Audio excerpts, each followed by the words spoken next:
ফরাসি বিপ্লব থামিয়ে ক্লাব বিশ্বকাপের শিরোপা জিতেছে ইংলিশ জায়ান্ট চেলসি। এদিকে উইম্বলডনের পুরুষ এককে চ্যাম্পিয়ন হয়ে ক্যারিয়ারের প্রথম গ্র্যান্ড স্লাম জয় করেছেন ইতালির ইয়ানিক সিনার। এসবের পাশাপাশি দেশ বিদেশের খেলাধুলার আরও খবর নিয়ে সাজানো হয়েছে আজকের ইসলামী ব্যাংক দীপ্ত স্পোর্টস। আর আপনাদের সঙ্গে আছি আমি মির্জা শাকেসেব সাকিব। জয় দিয়ে গ্লোবাল সুপার লিগ শুরু করলেও ছন্দ হারিয়ে ফেলেছে সাকিব আল হাসানের দুবাই ক্যাপিটালস। নিজেদের তৃতীয় ম্যাচে গায়ানা অ্যামাজনের কাছে 57 রানে হেরেছে সাকিবের দল।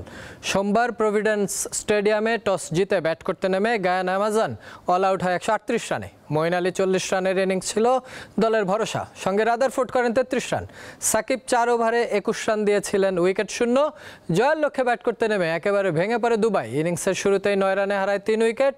ইমরান তাহির নেন 4 উইকেট। ব্যাট হাতে দুবাইয়ের হয়ে সর্বোচ্চ 26 রান আসে নিরোশান দিগভেলার কাছ থেকে। সাকিবের ব্যাট থেকে আসে 4 রান, তাতে 81 রানে থামে দুবাই ক্যাপিটালসের ইনিংস।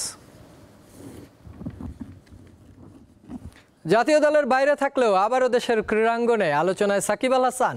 দেশের বিভিন্ন স্টেডিয়ামে এখনও তাকে ঘিরে দেখা যায় প্ল্যাকার্ড, স্লোগান ও ভক্তদের উচ্ছ্বাস। তবে আসন্ন বাংলাদেশ পাকিস্তান ওয়ানডে সিরিজে সাকিব আল হাসানের প্ল্যাকার্ড নিয়ে কোনো দর্শক মাঠে প্রবেশ করতে পারবেন না বলে জানিয়েছে বিসিবি। বর্তমান রাজনৈতিক পরিস্থিতির কারণে জাতীয় দলের বাইরে রয়েছেন সাকিব। তবে তাকে ঘিরে গুঞ্জন ও প্রত্যাবর্তনের সম্ভাবনা নিয়ে আলোচনা চলছে জোরে সোরে। বিসিবির পক্ষ থেকে স্পষ্ট করে দেওয়া হয়েছে, সাকিব সহ দেশের সব ক্রিকেটারের প্রতি সম্মান ও মর্যাদা অটুট থাকবে।